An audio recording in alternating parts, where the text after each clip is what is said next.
താലൂക്ക് ആശുപത്രി engineering college ഗ്രൗണ്ടിലേക്ക് മാറ്റണം എന്ന ആവശ്യം പുളിങ്കുന്ന് താലൂക്ക് ഹോസ്പിറ്റല് ഇപ്പോൾ നിലനിൽക്കുന്ന അവസ്ഥയിൽ നിന്ന് നമുക്ക് ഒരു താൽക്കാലിക ഹോസ്പിറ്റലായിട്ട് നിലനിർത്തുകയും PHC പ്രൈമറി ഹെൽത്ത് സെന്റർ ആയിട്ടല്ലേ ഒരു PHC ആയിട്ട് നിലനിർത്തുകയും നമുക്കിപ്പോൾ നമ്മുടെ കുട്ടനാട്ടിൽ വർദ്ധിച്ചു വരുന്ന ക്യാൻസറും മറ്റ് സാംക്രമിക രോഗങ്ങളും വർദ്ധിച്ചു വരുന്ന ഈ സാഹചര്യത്തിൽ നമുക്ക് എല്ലാം കൊണ്ടും ഒരു മെഡിക്കൽ കോളേജ് ലെവലിലേക്ക് ഇവിടെ ഒരു ഹോസ്പിറ്റലിൽ വരേണ്ട അത്യാവശ്യമാണ് കുട്ടനാട്ടിൽ.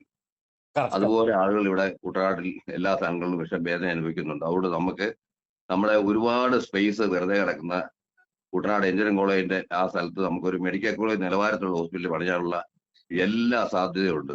അപ്പൊ അതുകൊണ്ട് സർക്കാർ അനുവദിച്ച ഈ 150 കോടിയുടെ കൂടെ അതിന് വേണ്ട തുകയോടെ കണ്ടെത്തി അനുവദിച്ച് ഈ ഒരു സൗകര്യം ചെയ്യുകയാണെന്നുണ്ടെങ്കിൽ